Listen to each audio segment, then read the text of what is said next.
El Congreso de las Américas sobre Educación Internacional y Chile, nuestro país anfitrión, invitan a la comunidad académica, representantes de gobierno y profesionales de la educación internacional a participar en su 7ª edición CAI Virtual 2021. Conferencias magistrales, paneles de primer nivel, intercambios con expertos y tomadores de decisiones de todo el mundo reunidos para trazar el futuro de la educación internacional en las Américas. Un espacio que permitirá establecer contactos, compartir experiencias y fortalecer la cooperación académica en sesiones de networking y mesas redondas con pares de más de 50 países. Y todo esto en un nuevo entorno virtual preparado para el CAI. Vamos a trazar el futuro juntos. Les esperamos en CAI Chile 2021.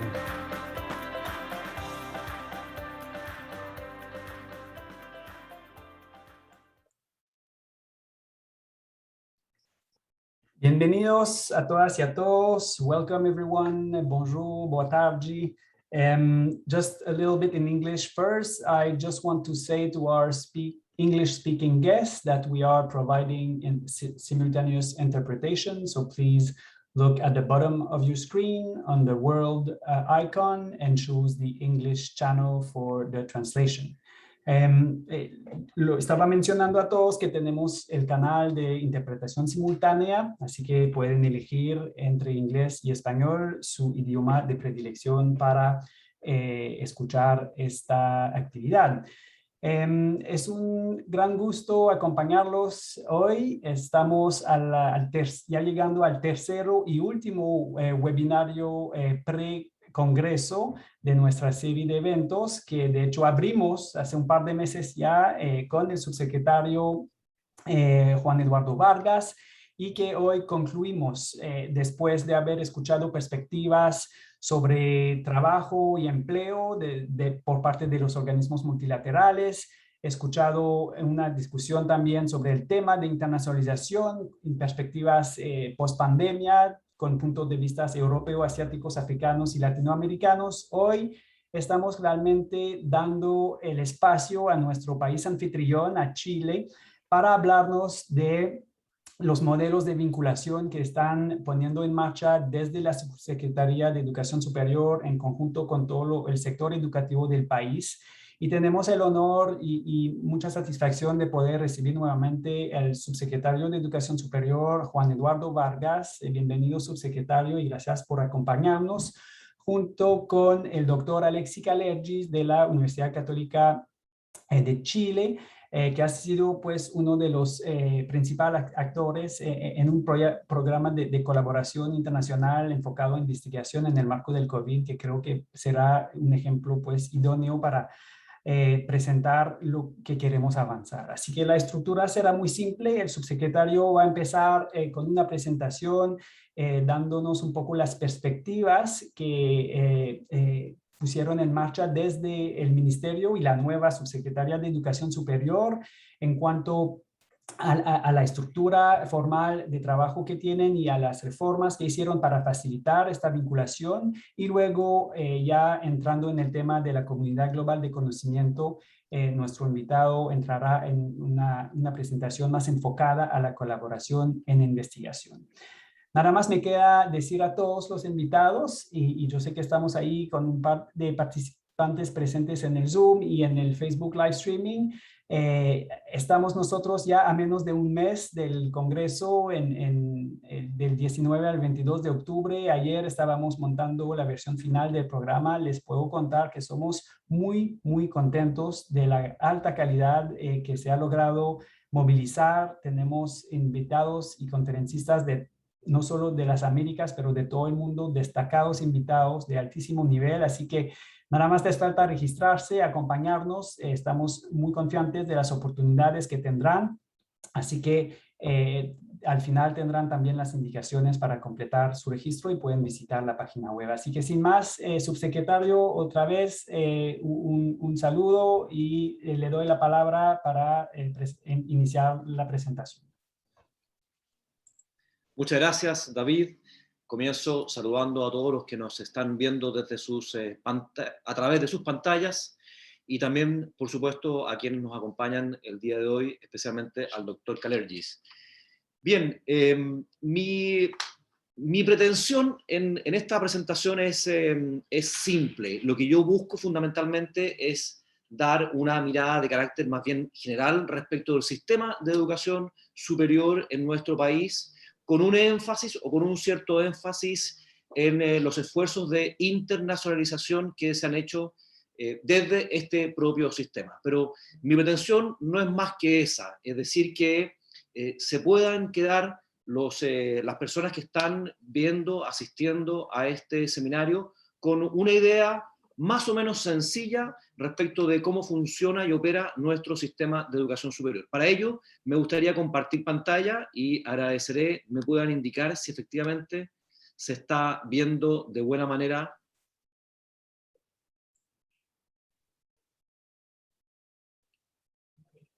Está cargando todavía.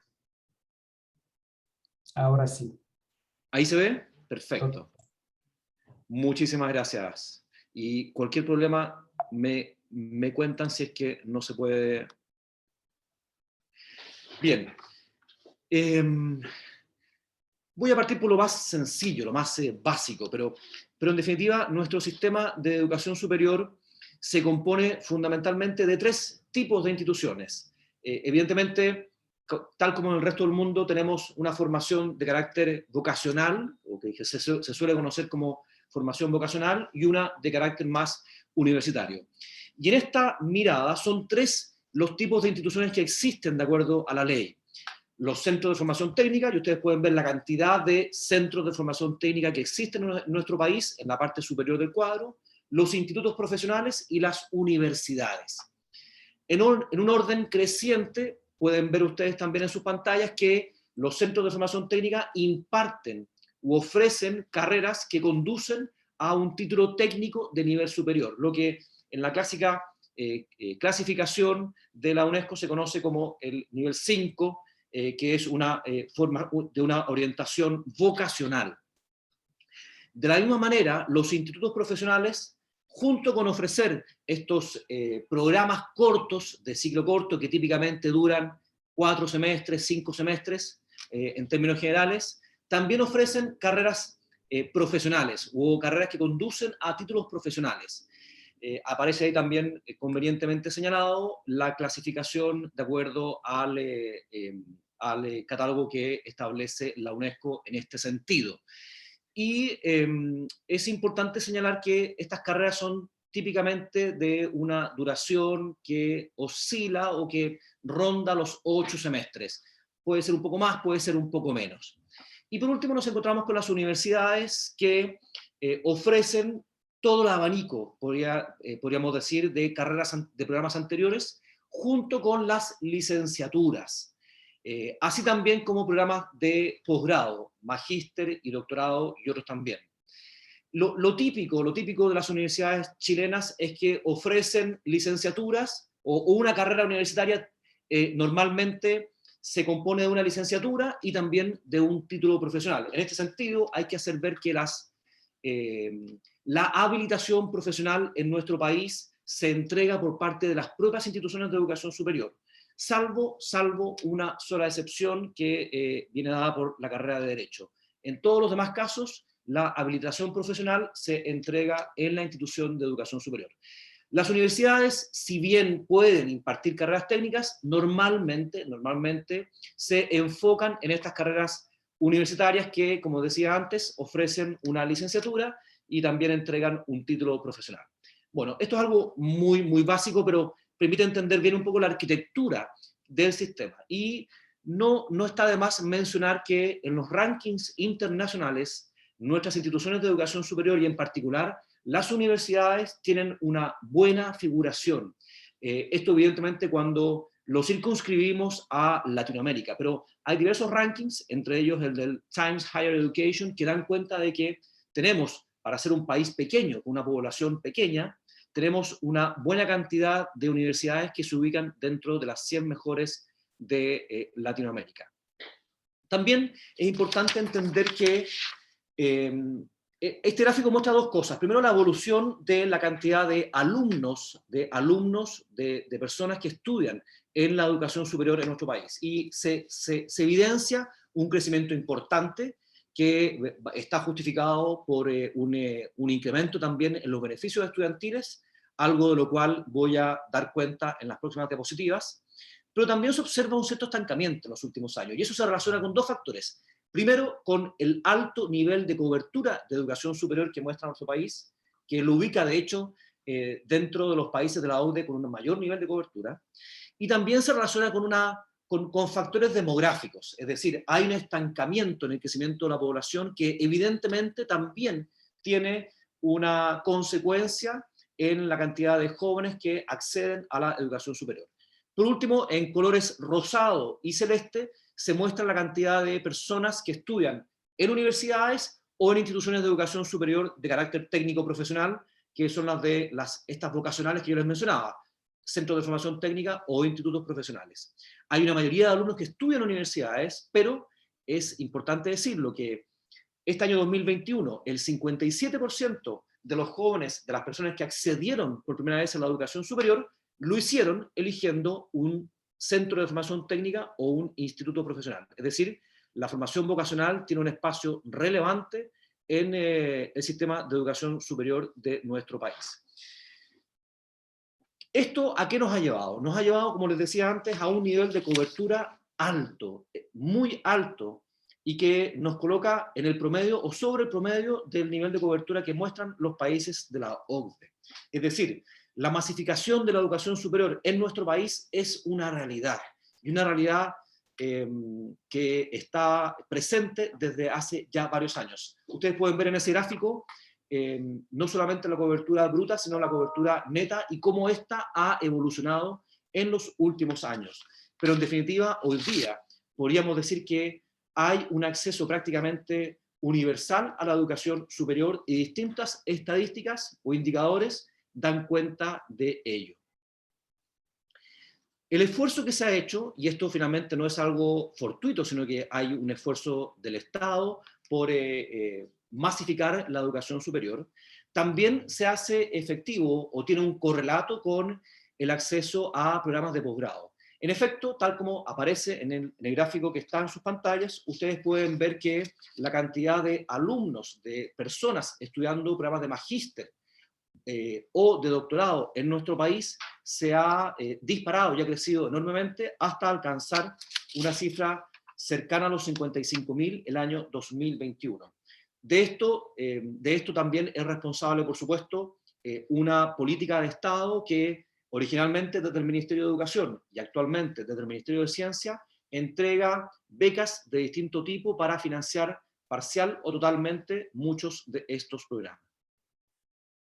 Por otra parte, y un poco lo que explica los gráficos anteriores es lo que ustedes pueden ver ahora en sus pantallas. Es decir, ha habido por parte del Estado, del Ministerio de Educación y más allá del gobierno de turno, como una política de Estado, un esfuerzo considerable por incrementar los beneficios estudiantiles.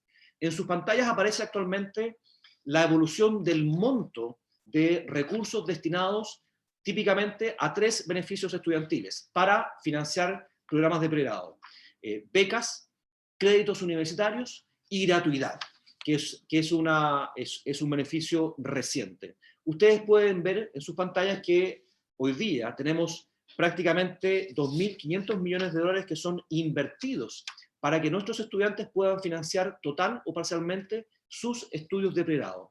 Aquí hay un elemento interesante que me parece importante relevar.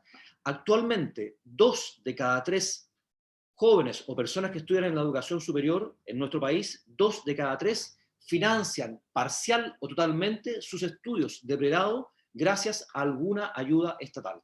Es decir, todo este esfuerzo que se ha hecho desde el Ministerio de Educación e insisto, digamos, como una política de Estado, tiene finalmente una consecuencia muy positiva, cuál es la de que 2/3 partes de nuestros estudiantes pueden finalmente acceder o financiar parcial o totalmente sus estudios gracias a estas ayudas. También desde el punto de vista del financiamiento institucional, es decir, aquel que va directamente a las instituciones de educación superior, vemos que ha habido un incremento en los últimos años y una cierta tendencia a mantenerse también en los últimos años, que de alguna manera se alinea con el mayor esfuerzo que se ha puesto en el financiamiento a los estudiantes. Pero que en todo caso ha habido un esfuerzo por abrir un espacio a la participación de estos fondos a otro tipo de instituciones. Históricamente estos fondos estaban circunscritos a cierto tipo de instituciones y particularmente ciertas universidades. Eso se mantiene, pero se ha abierto el espacio para que a través de otros fondos de carácter concursable, más instituciones de todo tipo puedan acceder a estos recursos.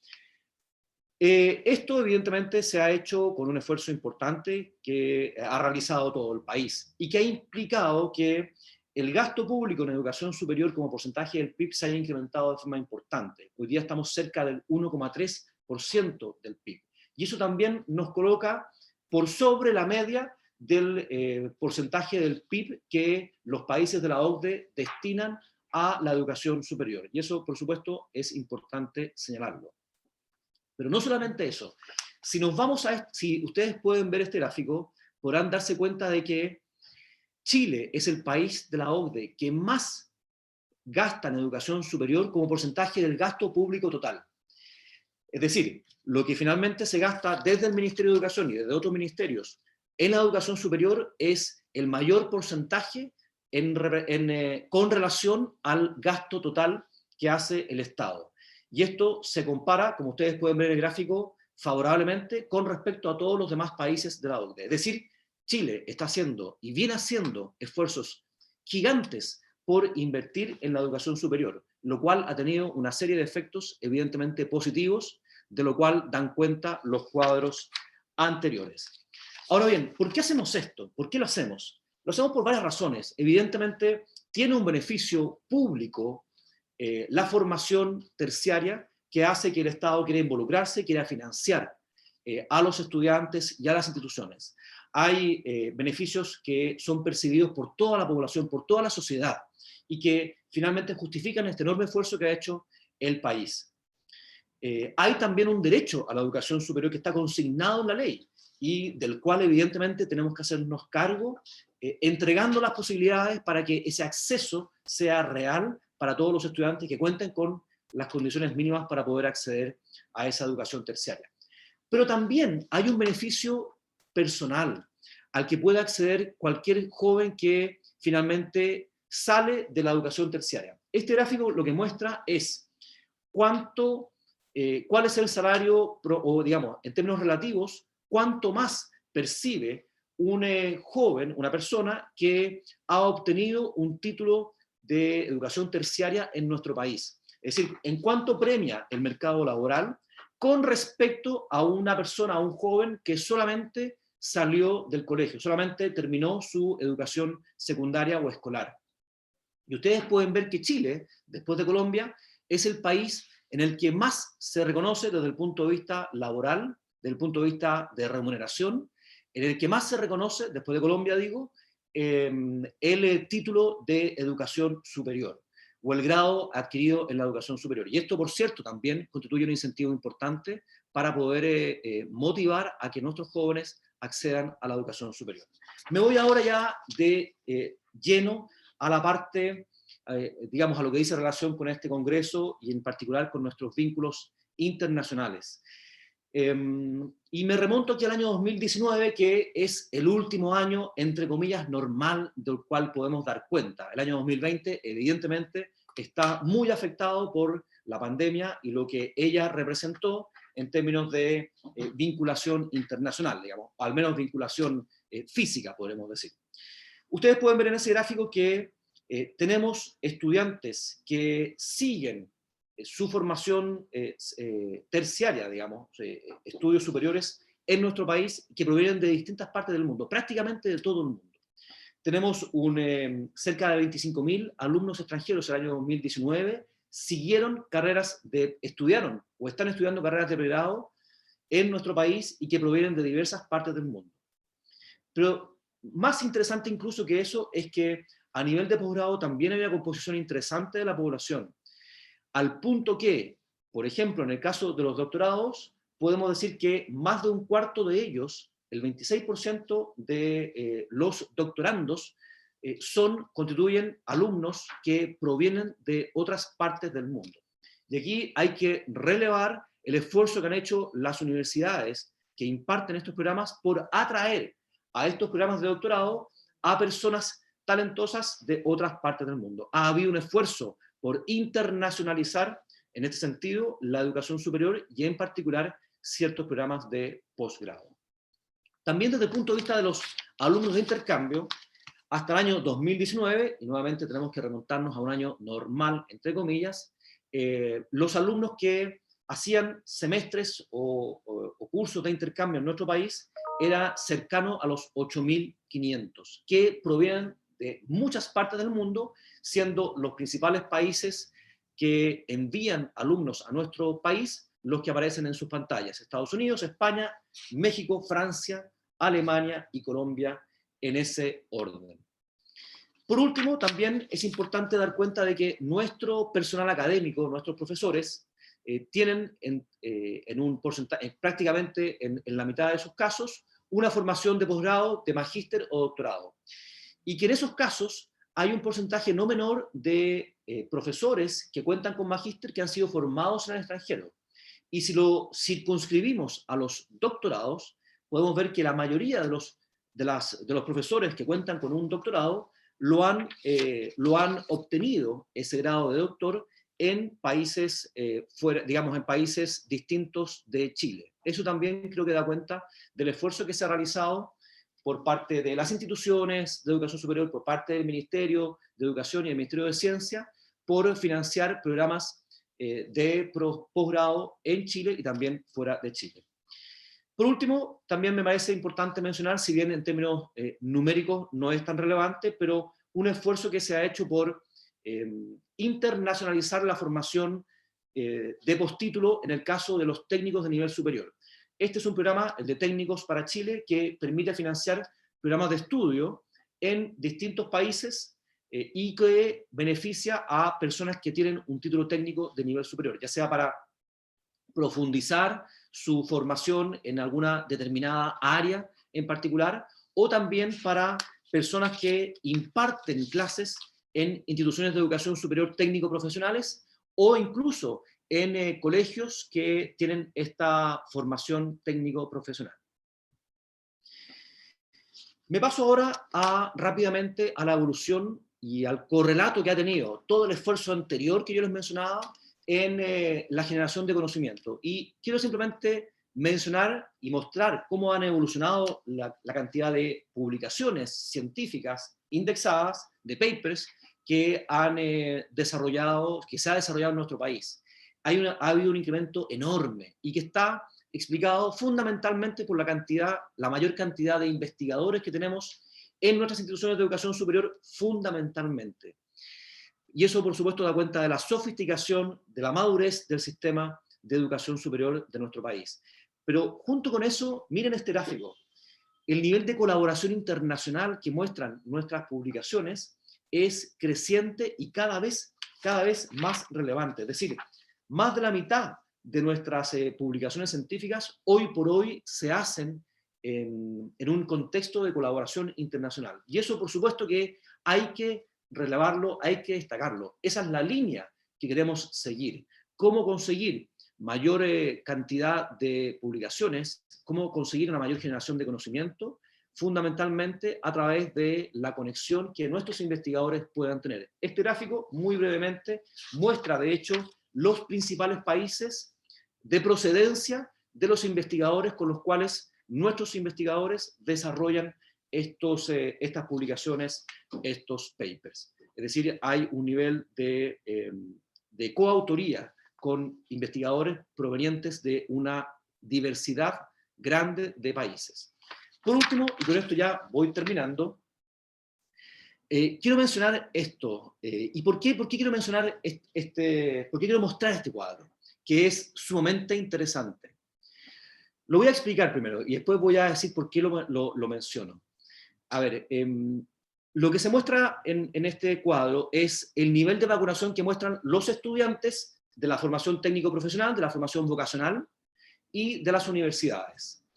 En la segunda línea se puede mostrar el porcentaje de estudiantes que al 7 de septiembre, hoy es 22, esto ha evolucionado positivamente, tienen su primera dosis o dosis única completa.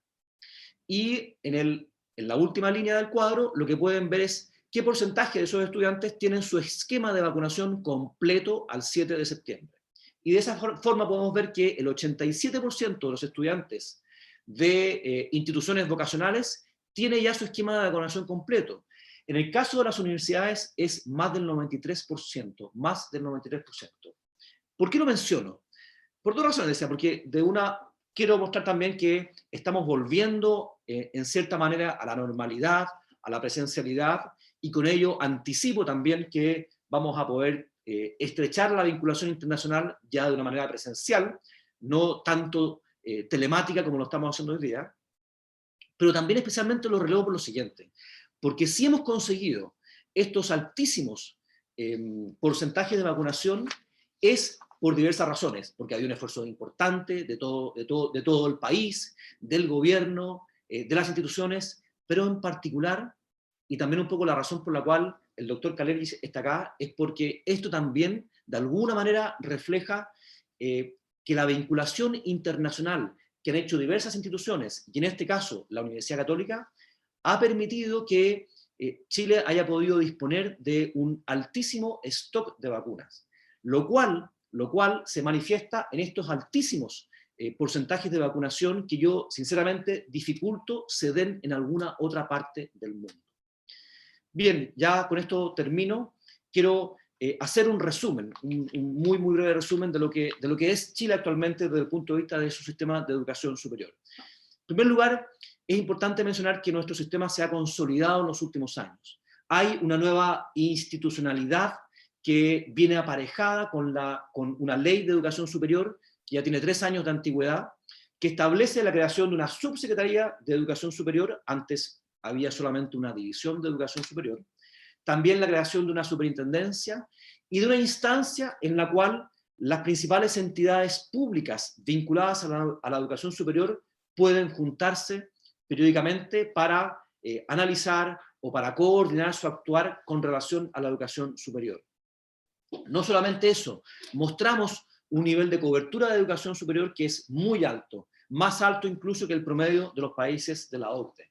Y por último, contamos con prestigiosas instituciones de educación superior, tanto a nivel vocacional como a nivel universitario, de lo cual dan cuenta diversos rankings.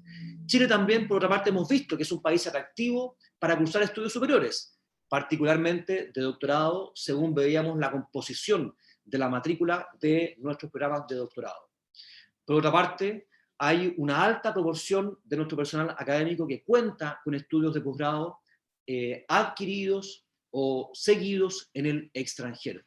Nuestra producción científica es reconocida, aun cuando somos un país pequeño y que evidentemente la cantidad de investigadores está relacionada a la población del país, nuestros investigadores son extremadamente productivos, de lo cual da cuenta la productividad que mostramos como sistema, digamos, de generación de conocimiento. Y un alto porcentaje de estas publicaciones, de estos papers, se hacen en colaboración con diversos académicos o investigadores internacionales. Y por último, tenemos una altísima tasa de vacunación, lo cual, tal como les decía en la diapositiva previa, permite anticipar un cierto retorno a la normalidad, a la brevedad, y también permite anticipar que podamos retomar los lazos o la vinculación internacional, que bien se ha podido hacer de esta manera, pero que, por cierto, es necesario también que tenga un componente presencial que es en muchas ocasiones irreemplazable. Bien, pues, esta ha sido mi presentación. Simplemente quería darles una imagen muy general de lo que es nuestro sistema de educación superior y de los esfuerzos por internacionalizar nuestro sistema, y por cierto quedo atento a sus dudas, a sus inquietudes. Muchas gracias.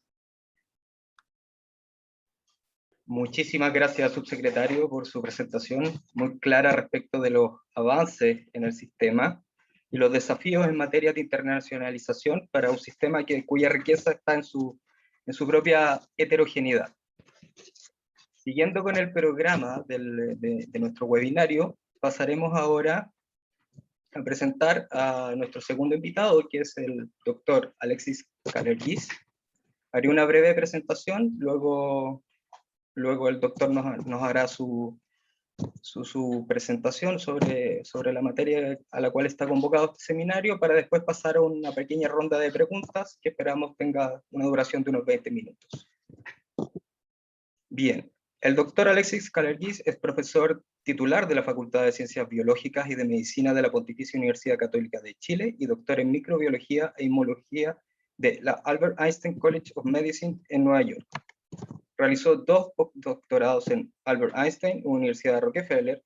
Ha sido profesor visitante de Albert Einstein College of Medicine, la Universidad de Nantes, Francia, y la Universidad de Iowa en Estados Unidos. Ha dictado más de 320 conferencias nacionales e internacionales y publicado más de 270 artículos científicos. Ha formado muchos estudiantes, varios quienes ocupan posiciones académicas en Chile y en el extranjero.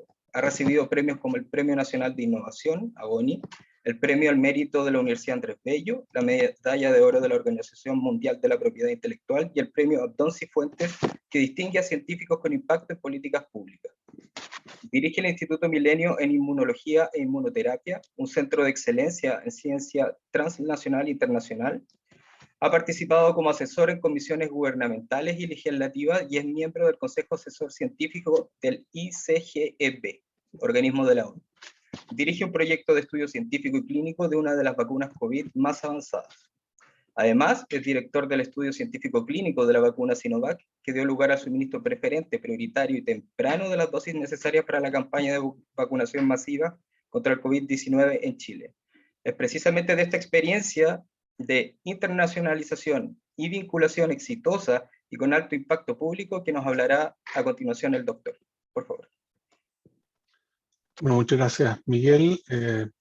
Saludar al subsecretario de Educación Superior, agradecer la invitación, felicitar a la Conference of the Americas on International Education por el congreso que se avecina, y con mucho gusto podré compartir pantalla para poder hacer una breve presentación sobre el trabajo que hemos hecho en torno a la vacunación, la investigación científica en la universidad y su impacto hacia la vacunación. Solamente si alguien me puede decir si se ve bien la diapositiva, perfecto. Sí, señor. Muchas gracias. Entonces, parto con esta imagen que tiene que ver con una enfermedad que ya no existe, que se llama viruela, que ha golpeado a la humanidad, golpeó a la humanidad por muchos siglos, epidemias, pandemias de viruela, y una enfermedad que gracias al trabajo de hombres y mujeres por varios siglos no existe. Destaco 2 casos, a Lady Mary Worley. Ella era una miembro de la delegación diplomática inglesa en Turquía y fue muy importante en transmitir desde Turquía hacia Inglaterra el concepto de la vacunación, fue muy influyente. Años después, Edward Jenner empezó los primeros esfuerzos de vacunación que juntos con los años, ¿verdad?, de desarrollo de la vacuna condujeron finalmente a que esta enfermedad fuera erradicada hacia finales de los años 70. Una enfermedad terrible que afectó, que probablemente una de las principales causas de muerte en nuestra historia como humanidad ya no existe justamente gracias a la ciencia y la vacuna. Entonces, es una señal positiva en torno a lo que nos toca vivir hoy en día. Otras enfermedades infecciosas como la polio, el sarampión, la rubiola, las paperas, ustedes se dan cuenta de que cada vez que se introduce la vacuna en la población se observa una caída en la incidencia de la enfermedad. Les hago notar, sí, que toma años el control de la circulación de un virus, en este caso 4 virus distintos con 4 vacunas distintas. Entonces, sabemos que las vacunas son beneficiosas a medida que aumenta la cobertura de vacunación, que es la línea, cae la incidencia de la enfermedad y corresponde a las barras, pero uno de los desafíos que enfrentamos particularmente en países de nuestra región, en Latinoamérica, es una brecha que se observa con países industrializados, donde la cobertura, el tipo de vacuna, la manufactura de las vacunas tiene un impacto sin duda que revela un nivel de vacunación bastante alto. Y en nuestros países, en particular en Chile, tenemos un muy buen programa de vacunaciones que ha podido sobrellevar por muchos años campañas de vacunación exitosas, pero como publicamos nosotros hace algunos años atrás, en 2018, la confianza, adhesión, participación ciudadana a la vacunación tiene mucho que ver con la capacidad local de manufactura, y en nuestra región son solo 4 países los que tienen esa capacidad, que son Brasil, Argentina, México y Cuba. Por lo tanto, es fundamental que podamos en Chile, tenemos el desafío por delante de recuperar una capacidad que existía hasta finales de los años 90, comienzos de los 2000. Y en ese sentido aquí un ejemplo concreto de cómo las universidades, a través de sus vínculos internacionales y sus colaboraciones, pero también con una asociatividad local, hemos establecido este consorcio entre la Universidad Católica, la Universidad de Antofagasta y la Universidad de Chile, en que buscamos recuperar las capacidades locales de manufactura de vacunas, y han conducido a una eventual instalación de Sinovac en nuestro país para producir vacunas para nuestro territorio y también para, por supuesto, otros países de la región y otros continentes. Ahora, este proceso, ¿verdad?, es fundamental si queremos abordar la pandemia. Hemos visto cómo el virus se diseminó muy rápido desde Asia hasta América. La razón por la cual eso ocurrió principalmente tiene que ver con la falta de inmunidad, y una manera de revertir este proceso justamente es por medio de la vacunación. Aquí una lista de conceptos, pero solamente les quiero hacer notar que las estrategias por medio de tratamientos farmacológicos han tenido más bien efectos modestos.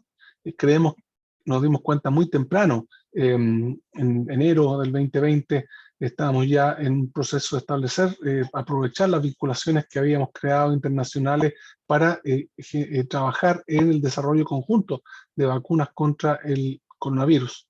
Y la vacunación, por supuesto, se suma a otras medidas como, por ejemplo, el control de la movilidad, el confinamiento, control fronterizo, el testeo, trazabilidad y aislamiento, por supuesto. Y muy importante recordar que la inmunidad toma tiempo, en particular la inmunidad de rebaño o poblacional, y por supuesto la preocupación permanente por la aparición de variantes, que es algo que estamos activamente estudiando. Entonces, este virus es un virus respiratorio que en base a la experiencia que habíamos ganado en el estudio de otros virus respiratorios, como por ejemplo el virus sincicial, pudimos directamente abordar la investigación en torno a este virus y primero que nada comprender que la enfermedad tiene que ver con un proceso hiperinflamatorio que ocurre en la persona, y los casos más graves de enfermedad justamente tienen un componente inflamatorio del propio sistema inmunológico de la persona que responde. Y si queremos controlar al virus, necesitamos neutralizarlo por medio de una inmunidad que contenga anticuerpos neutralizantes y también otros elementos del sistema inmune necesarios para balanceadamente eliminar al virus y no causar enfermedad. Ahora, este virus es capaz de causar una serie de síntomas más allá del cuadro respiratorio. Sabemos que puede afectar el sistema gastrointestinal, puede afectar la piel, puede también afectar el sistema nervioso. Nosotros habíamos anteriormente publicado un trabajo de cómo el virus sincicial afectaba el proceso de aprendizaje, ¿verdad?, en diferentes modelos, tanto en modelos experimentales como también en personas infectadas, como parte de los brotes que teníamos año a año en Chile con el virus sincicial. Y ese antecedente nos sirvió obviamente para abordar también la pregunta de cómo el coronavirus puede afectar un proceso, el funcionamiento del sistema nervioso central que no es, por lo tanto, algo típico de los virus respiratorios, pero que nosotros habíamos ya observado anteriormente en el virus sincicial y que aplica también en el caso del coronavirus. Entonces, si uno quiere desarrollar una vacuna contra este virus, lo ideal es poder generar inmunidad contra todos los elementos presentes en la partícula viral. Son 4 proteínas principales: la proteína spiga o spike, de envoltura, de membrana y la nucleocápside.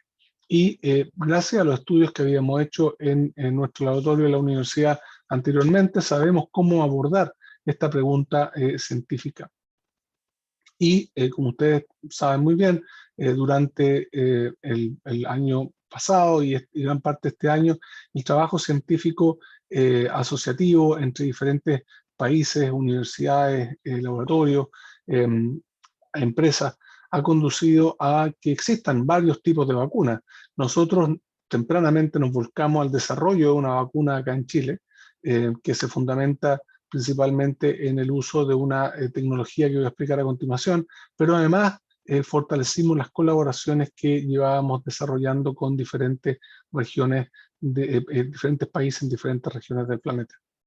Entonces, en nuestro laboratorio abordamos el desarrollo de 4 prototipos de vacunas que están acá. Son 4 tipos distintos de vacunas y uno de ellos ya lo tenemos bien avanzado y pronto a escalar hacia estudios clínicos. Y justamente ocupamos una propiedad que habíamos ya observado anteriormente, que coincidió con una particularidad que tiene esta plataforma, y además de ser utilizada en gran parte del planeta, que es una vacuna que se llama BCG, nosotros publicamos tempranamente durante la pandemia, de hecho en abril del 2020, que justamente los países que tienen un programa con BCG, que es la vacuna de tuberculosis, tienen incidencias iniciales de coronavirus inferiores que los países que no tienen programa de vacunación con BCG.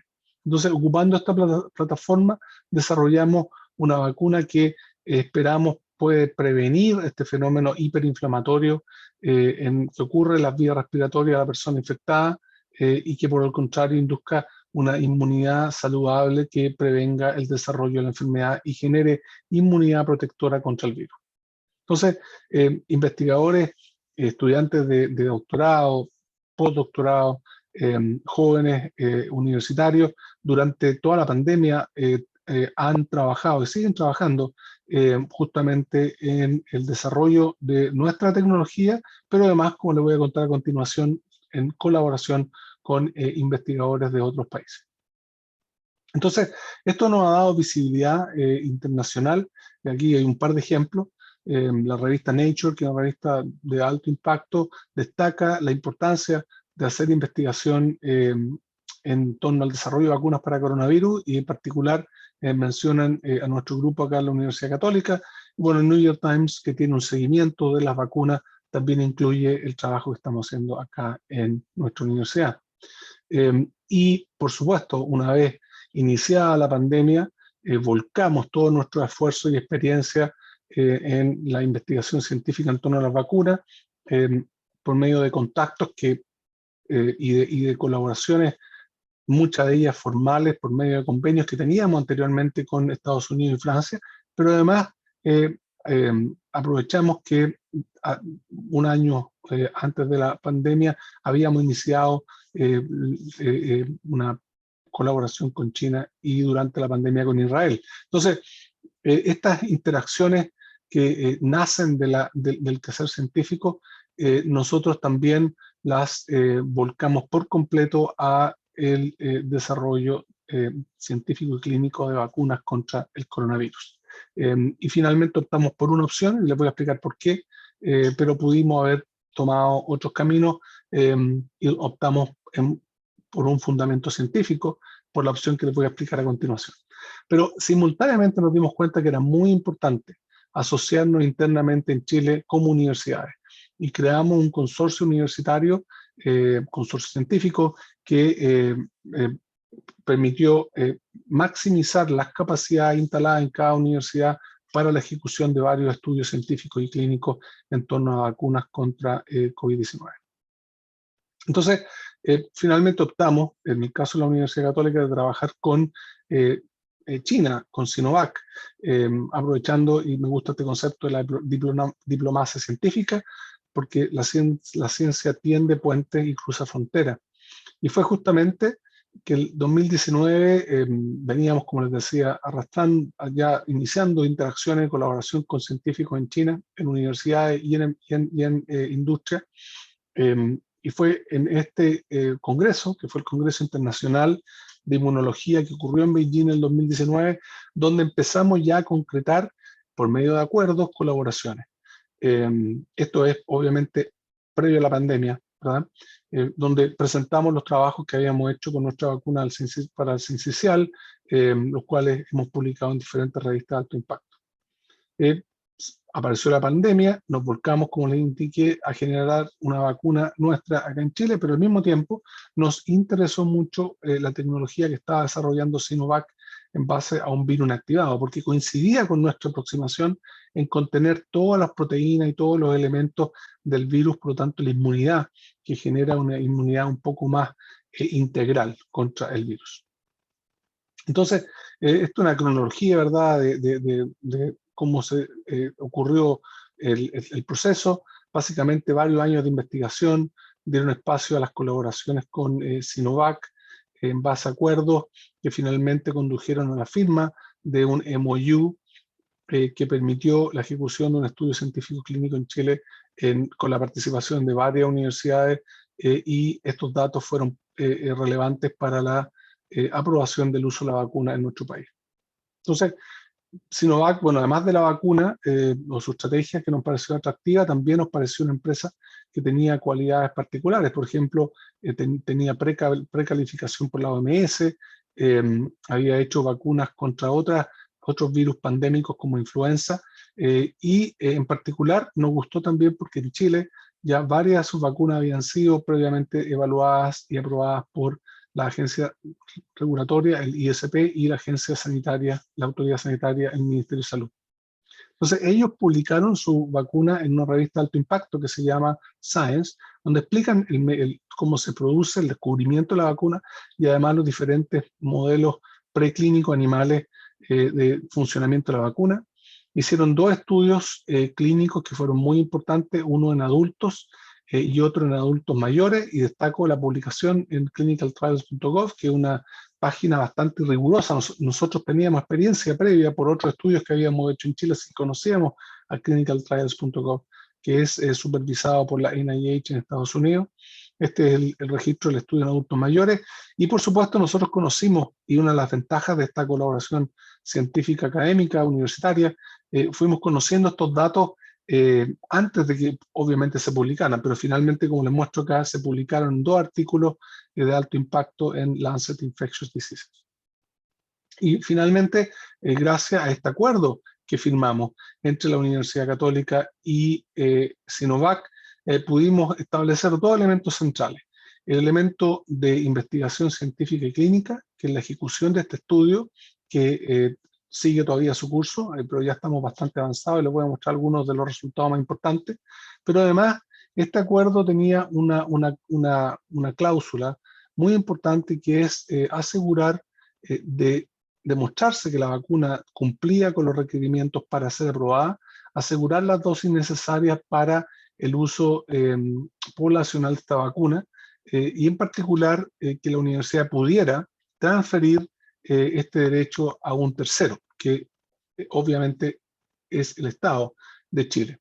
Y obviamente lo hicimos así porque la universidad no tiene como foco la formación y la creación, pero obviamente lo que tiene que ver con la comercialización, vacunación, no es un rubro de la universidad para nada. Por lo tanto, lo lógico era darle a este derecho al Ministerio de Salud por medio de un convenio que puso a disposición del Estado de Chile las dosis necesarias por 3 años para vacunar contra el coronavirus en nuestro país.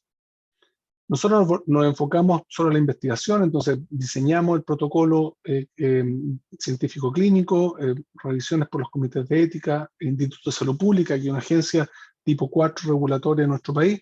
Eso condujo a que a finales de septiembre del año pasado, el Instituto de Salud Pública aprobase el inicio de este estudio científico clínico, el cual por supuesto registramos en esta página, que es una manera de validar y transparentar la investigación que se está haciendo.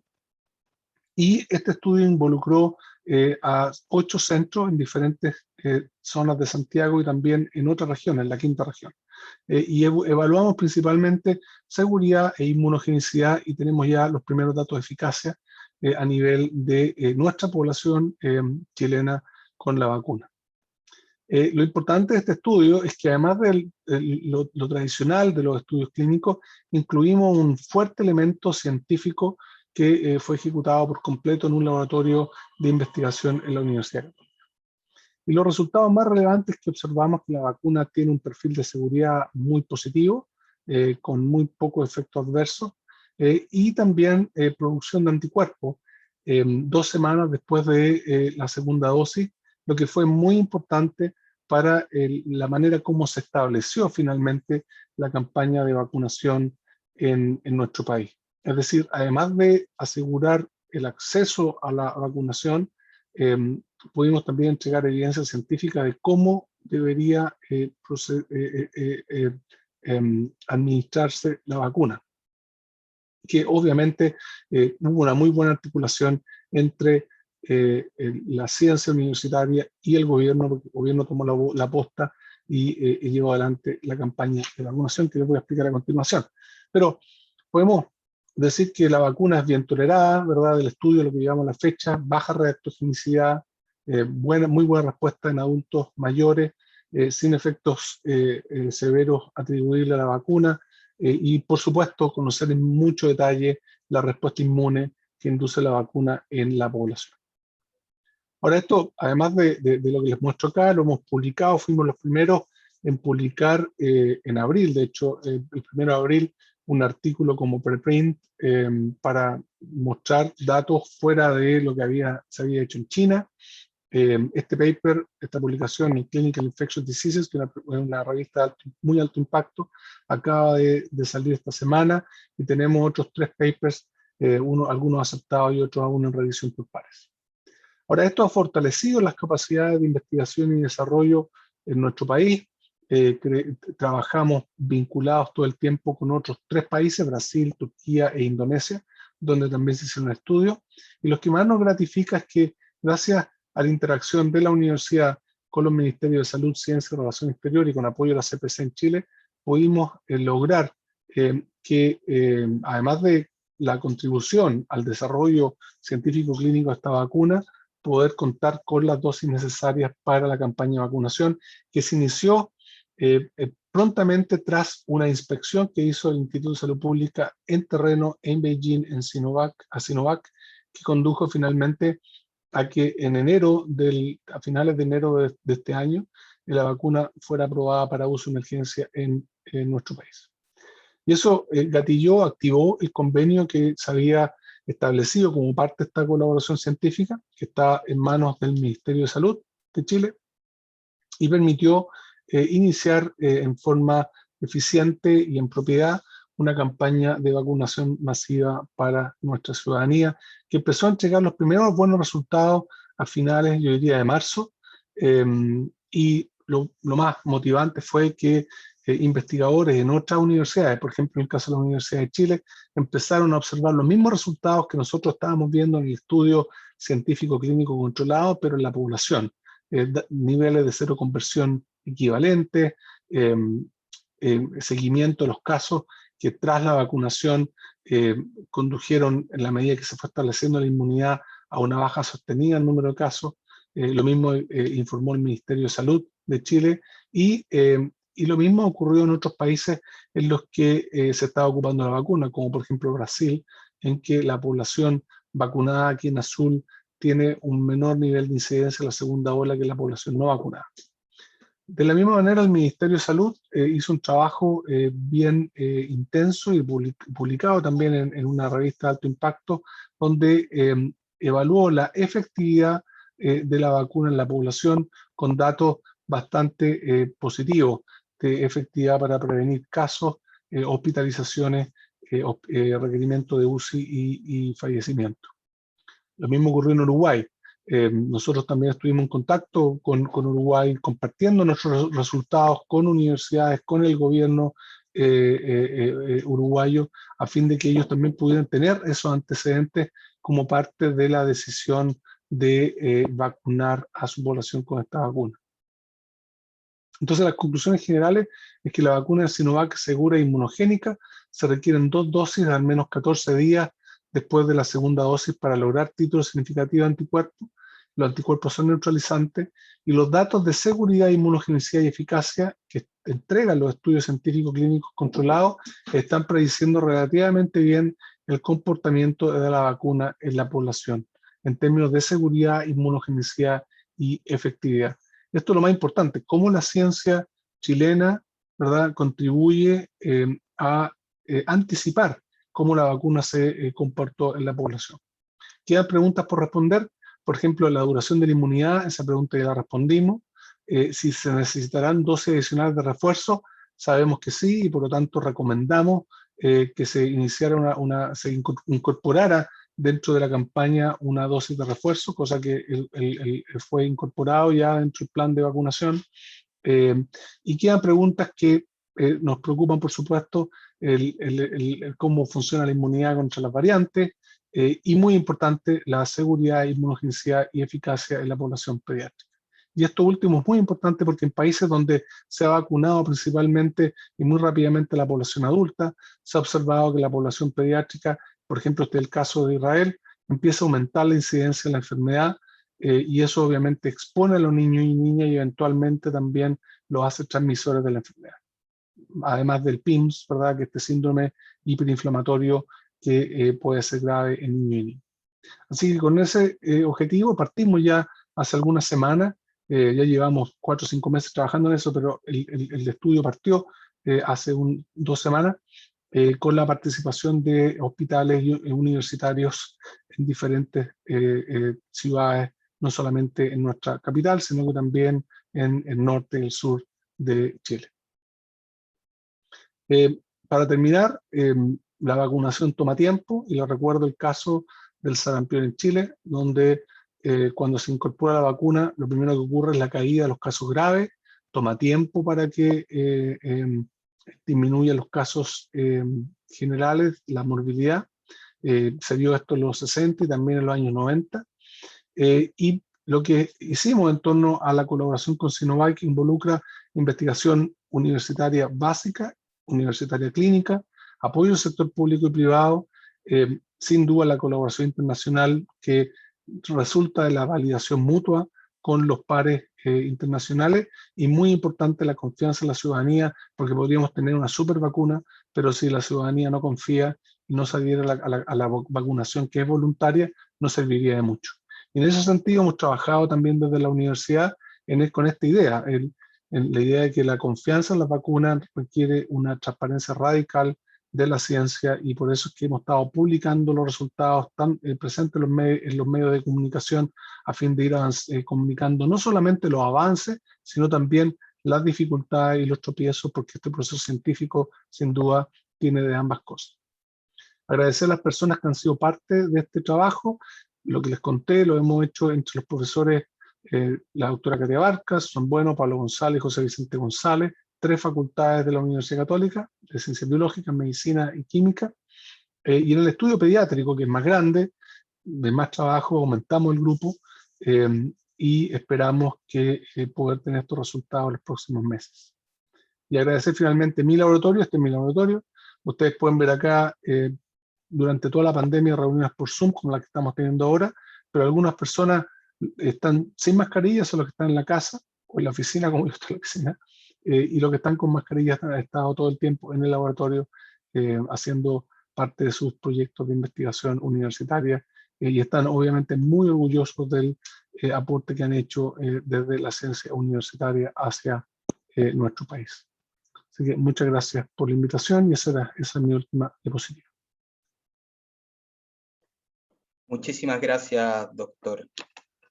Agradecemos su presentación y sin duda el trabajo realizado por usted y su equipo, que partiendo de una experiencia de colaboración virtuosa, llega un producto de alto impacto en nuestra sociedad y que experimentamos nosotros acá en Chile día a día y estamos muy atentos a sus avances. En virtud del tiempo, habíamos hablado de un pequeño espacio de preguntas, pero quisiéramos condensar las preguntas que nos llegaron en un tópico y para tener bien a la vista el tema que nos convoca, que tiene que ver con la relación de la educación superior y la internacionalización. Entonces, en base a su experiencia personal y profesional, ¿qué recomendaciones o recomendación clave le daría usted a otras instituciones de educación superior o centros de investigación para generar alianzas internacionales de alto impacto en el desarrollo del país? Bueno, yo creo que es fundamental, primero, que existan los contactos y para que el contacto sea efectivo y productivo, yo pienso que es clave que la contraparte internacional conozca, valide el trabajo científico que hace el colega o la colega en nuestro país. Entonces, en ese sentido, es muy importante que las universidades promuevan, den espacio a los grupos de investigación productivos y el gobierno tiene la labor de asegurar o procurar que aquellos buenos proyectos y buenos científicos y científicas reciban financiamiento para poder llevar adelante proyectos de alto impacto científico, los cuales son un elemento o un requisito para poder establecer colaboraciones que conduzcan a un resultado, ya sea una publicación o algo tan importante como acuerdos internacionales de colaboración en el desarrollo de vacunas o bien otros fármacos, bien en otros temas, calentamiento global, cambio climático, energía. O sea, hay muchas cosas las cuales la sumatoria de actores científicos conduce a mejores resultados en plazos más cortos. Y el mejor ejemplo es justamente la vacunación. Hemos visto cómo en poco tiempo contamos con vacunas, cuando muchas personas pensaban que no habrían vacunas quizás en 4 o 5 años.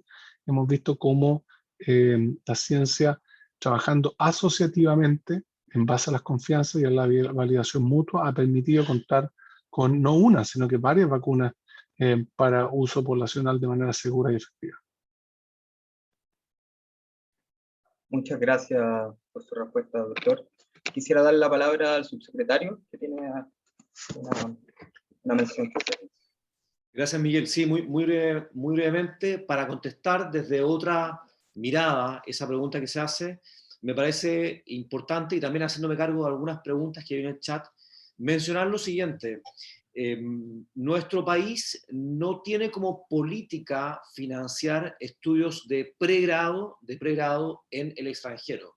Sin embargo, sí tiene como política financiar, lo vimos en la presentación, estudios de posgrado en Chile y también en el extranjero. Desde ese punto de vista, hay un interés público por lograr aumentar el nivel de internacionalización, podríamos decirlo, de nuestros estudiantes de posgrado. No así a nivel de pregrado. Y también, claro, veía una pregunta ahí que decía si es que las instituciones de educación superior tienen como política obligar a sus estudiantes a hacer algún tipo de semestre de intercambio en el extranjero. Yo sé que esto ocurre en algunas partes del mundo, me consta que hay universidades que exigen a sus estudiantes, para que tengan una mirada global, que hagan algún semestre de intercambio en alguna institución de educación superior distinta de la suya y en un país distinto. Esto no ocurre así en Chile, si bien somos conscientes de que hay diversas instituciones, particularmente universidades, que han hecho esfuerzos tremendamente relevantes por empujar, entre comillas, a sus estudiantes a que puedan tener experiencias en el extranjero. Y esto en el entendido de que en un mundo cada vez más globalizado se hace absolutamente necesario, casi obligatorio, que nuestros alumnos puedan desarrollar una mentalidad más global. Y eso sin duda se potencia, no es la única manera, por supuesto, pero se potencia a través de experiencias de intercambio estudiantil. Es de esperar, en ese sentido, que las instituciones de educación superior puedan seguir avanzando en esa línea y que eventualmente también podamos, a través de diferentes programas, poder potenciar esa internacionalización de nuestros estudiantes a nivel de pregrado y también a nivel de posgrado. Muchas gracias. Muchas gracias, subsecretario. Muchas gracias a todos y todas por sus preguntas. Le doy el pase a David ahora, para el cierre. Gracias, Miguel. Gracias a nuestros dos invitados y como quizás una palabra final, la verdad lo que mencionó el subsecretario me hace recordar las primeras conversaciones que tuvimos cuando venimos acercándonos con la propuesta de recibir el CAI en Chile y precisamente era proveer esta gran oportunidad de intervinculación con los países vecinos. Yo pienso a los países en particular de la región andina y veo personas conectadas desde Bolivia, Ecuador, Perú, que pueden beneficiar de estas oportunidades para vincularse con el sector educativo chileno y completar estudios a todos los niveles, y también para la vinculación a nivel de posgrado con otros países. Les confirmo que en el CAI en octubre ya tenemos confirmaciones de delegaciones internacionales que vienen con su delegación de las marcas que llamamos Study In, ¿no? Está ahí Study in Germany, Study in Japón, Study in China, EduCanadá, Education USA, Study in Argentina, Study in Colombia, provincias también de ciertos países, Bavaria en Alemania, Quebec y Saskatchewan en Canadá. Entonces, realmente esperamos que si tienen interés a entrar en esta vinculación directa con socios dentro de su continente y con otros países del mundo, esperamos que realmente para los que nos escuchan desde Chile estarán presentes siguiendo pues el llamado que le hace su subsecretario y todo el sistema educativo superior. También recordar que trabajamos y me gustó la presentación y las cifras que presentó el subsecretario en cuanto al sector técnico, profesional y vocacional, porque vienen muchos community colleges y instituciones técnicas profesional de varios países. Tendremos a la presidenta del CONIF en Brasil, la presidenta de Colleges and Institutes Canadá. Entonces, realmente es todo el sector de educación superior, desde la formación técnica profesional, primer grado universitario, hasta doc y postdoc. Así que realmente una amplia cobertura. Les invito a visitar nuestro sitio web. Estamos en pleno proceso de registro. Están subiendo, yo creo que ya estamos acercándonos de 500 participantes. Tuvimos 1000 en Bogotá de manera presencial en 19. Sabemos que las inscripciones vienen quizás un poco más al final con los eventos virtuales, pero con la confianza que tendremos grandes delegaciones. Así que gracias a todas y a todos por su participación. Subsecretario, un fuerte abrazo. Nuevamente, gracias por su presencia. Doctor Alexis, también gusto conocerlo y ojalá seguiremos colaborando. Y a todas y todos los que nos escuchen, pues un saludo y nos veremos en 3 semanas o menos de 4. Muchísimas gracias, David. Gracias, Alexis. Muchas gracias. Gracias, subsecretario. David, hasta luego. Gracias. Hasta luego.